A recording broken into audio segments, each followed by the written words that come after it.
Emily Ehman here for the Big Ten Network.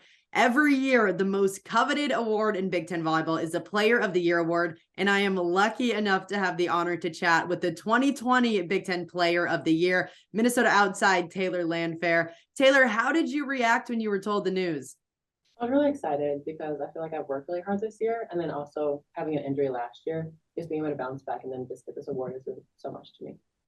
Well, yeah, it wasn't an easy ride here. You only played 9 games last season before going out for the rest of the year with an injury. What impact did being out most of last season have on you? I think just being a better teammate, I kind of think that it really put into perspective what it really means to be a true teammate, and then also what it means to just step up in terms of my leadership role.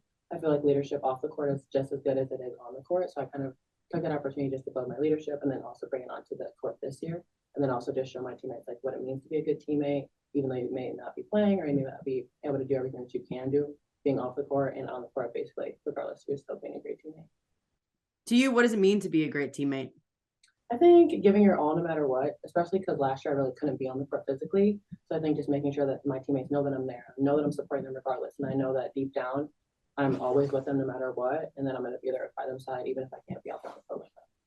It seems like this year, too, compared to your freshman year, you're a lot more animated on the court as well. I'm sure that kind of plays into it.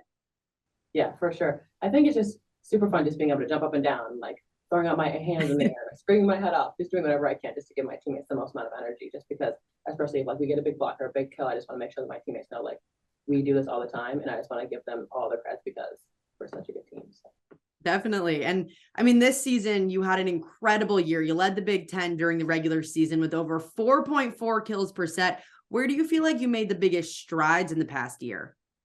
I think my technique wise, I think that the amount of practice that I put in really helped me be able to get the outcomes that I really wanted to. And then also just making sure that each part of my play is where it needs to be and not just hitting or not just blocking. I just want to make sure that everything is where it needs to be at a high standard.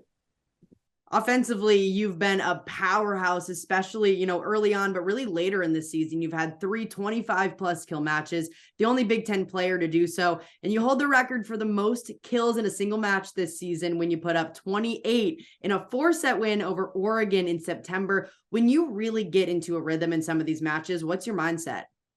I think just keep going at it and then making sure I'm trusting Mel, my setter, all the time, no matter what. And I know that she's always going to put a good ball up there for me. And just making sure that when I have the opportunity, I'm going to take a rip at it. And then when I see different open shots, I'm going to take them as well. All right, I'm wondering which kill is your favorite to get, whether it's a little roll shot to the middle, a hard one down the line. What's your favorite? I think the hard 4-4 shot is my favorite.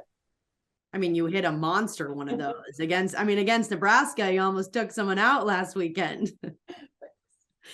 All right, with this award, Minnesota now has 3 Big Ten Player of the Year awards in a row with you and then Stephanie Samity for the past 2 seasons. And you also have 6 of the last 8. What does that say about Minnesota as a program?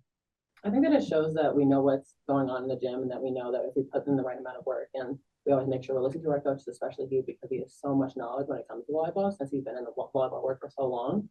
I think just making sure that we always lean on our skills, especially when we may not know exactly what to do in a game, always leaning back on our skills is always what's going to give us success. All right, last weekend, you had back-to-back top 10 wins on the road, including a sweep of number 5 Nebraska. What did last weekend do for the team's confidence headed into postseason? I think it really showed us what we can't control. I think a lot of the time we may not seem like we are in complete control, especially if we are down, but I feel like this whole entire weekend, it really showed that we can, especially come back and then just still make sure that the game is in our hands. And I also think that we were in it together, especially the little points in between plays. I think they were always like, hey, let's do this better, or hey, we did this great. And we really focus on just the small in between thing, just because that's what really gets us to the next points anyways. Well, Minnesota has a 2 seed headed into the tournament for the first and 2 rounds this weekend, meaning you will host for this weekend. What is the team's number 1 focus for the tournament? I think just taking one game at a time. We can't really jump the gun because we have to make sure that we beat whatever team or whatever may be before we actually get to the next game. And so just making sure that we scout that team really well, making sure we know our assignments, making sure that we know exactly what we need to do in order to take the win. All right, Taylor. Well, thank you so much for joining me. Huge congrats on this award. You are way more than deserving, and good luck in the tournament this weekend. Thank you so much. Thank you for having me. I love it.